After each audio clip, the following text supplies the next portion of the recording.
was a huge honor to be named a seafood champion for the work that I was doing in my restaurants when I was just a young chef, really.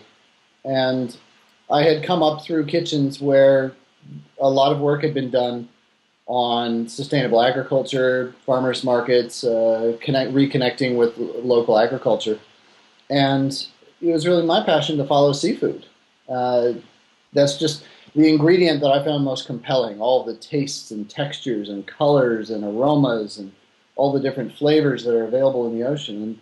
And it was really an exploration of sort of what chefs could do, but also what can chefs do to begin to expand the dialogue to include consumer responsibilities for using sustainable products in a sustainable manner.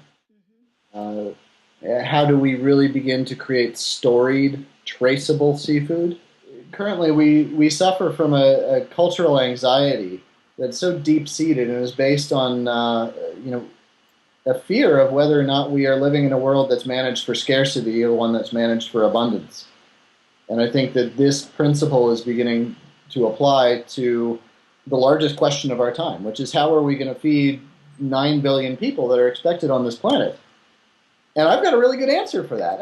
Hey, why don't we use the food that we have? And so I am so inspired by efforts such as Patricia Malouf down in Peru and her quest to make better use of the anchovetas that are currently being caught. This is not a question of the sustainability of the capture. It is a question of the sustainability of our use of it. The world's largest single species fishery, and all of it is undervalued, meaning the fishermen are not gaining what they could. And in turn, consumers are not gaining access to a product that could very well sustain so much health, so much opportunity. And so to me, this is a win-win, win-win-win-win situation. So better utilizing the fish that we have. Farmed salmon, for instance, has for so long been vilified as an example of what's wrong with our relationship with the oceans. But in many cases, it's accessible, affordable, delicious, desirable protein.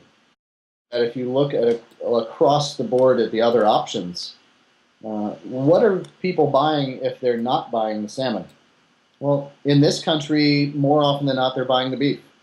We eat 15 pounds of seafood a year, but we eat 150 plus pounds of beef.